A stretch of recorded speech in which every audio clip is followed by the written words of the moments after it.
9 kesalahan yang sering kita lakukan saat perayaan Ekaristi.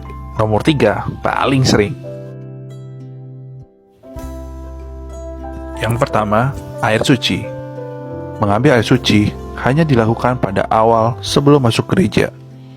Air suci mengingatkan makna pembaptisan, yaitu pertobatan, pengkudusan, kehidupan baru di dalam Kristus, dalam persatuan Allah Bapa dan Roh Kudus, serta pengusiran roh jahat. Saat memasuki gereja dan mengambil air suci, ini juga merupakan tanda kita memurnikan diri, sehingga kita tidak perlu lagi mengambil air suci setelah mengikuti misa. Kedua, berlutut. Ketika memasuki gereja dan akan menempati tempat duduk, kita biasanya berlutut sebagai tanda penghormatan kepada sakramen Maha Kudus. Namun, ada beberapa umat yang masih keliru melakukannya. Berlutut yang benar adalah sampai lutut menyentuh lantai. Dan untuk lansia, bisa hanya dengan membungkukkan badan. Ketiga, tanda salib. Tanda salib di dalam misa hanya dilakukan 2 kali, yaitu di awal dan di akhir misa, pada saat berkat dari Romo. Ketika saat menerima komuni dan berdoa, disarankan untuk tidak membuat tanda salib lagi. Ini akan membuat kesan ibadah dalam ibadah. Keempat, kaki umat. Saat kita duduk di bangku umat, ada semacam bantalan yang dimasukkan sebagai tempat berlutut saat berdoa. Tetapi tidak sering kita melihat orang meletakkan kakinya di atas bantalan tersebut.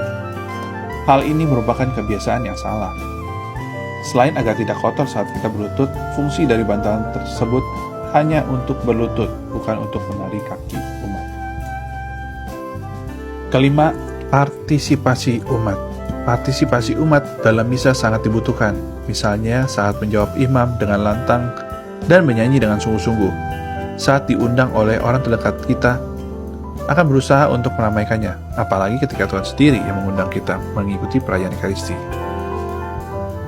6. Bacaan. Banyak orang yang bertanya, mengapa orang Katolik tidak membawa kitab suci pada saat misa? Hal ini dikarenakan sudah ada seorang lektor yang akan membacakan bacaan kitab suci, sehingga umat diharapkan untuk mendengarkan secara aktif. Bisa juga dengan membawa kitab suci dan membaca bacaan sebelum misa dimulai. Yang ketujuh, doa syukur agung. Selama konsekrasi berlangsung, lihatlah ke depan dan jangan menunduk. Imam mengajak umat untuk melihat roti dan anggur yang telah berubah menjadi tubuh dan darah Kristus. Menunduk dan hormat dapat dilakukan saat imam menurunkan piala sambil hormat. 8. Komuni. Ketika menerima komuni, jangan hanya diam saja. Katakan amin dengan jelas dan terdengar oleh imam, sebagai tanda mengaminkan bahwa itu adalah benar-benar tubuh dan darah Kristus. 9. Tepuk tangan. Saat misa, tidak disarankan untuk bertepuk tangan. Misalnya, untuk kor yang menyanyi dengan bagus. Karena seperti yang dikatakan oleh Paus Fransiskus, misa bukanlah ajang perlombaan atau pentas seni, melainkan murni persembahan dan pelayanan untuk Tuhan. Nah, itulah 9 keliruan yang sering kita lakukan saat perayaan Ekaristi. Teman-teman paling sering melakukan yang ke nomor berapa nih?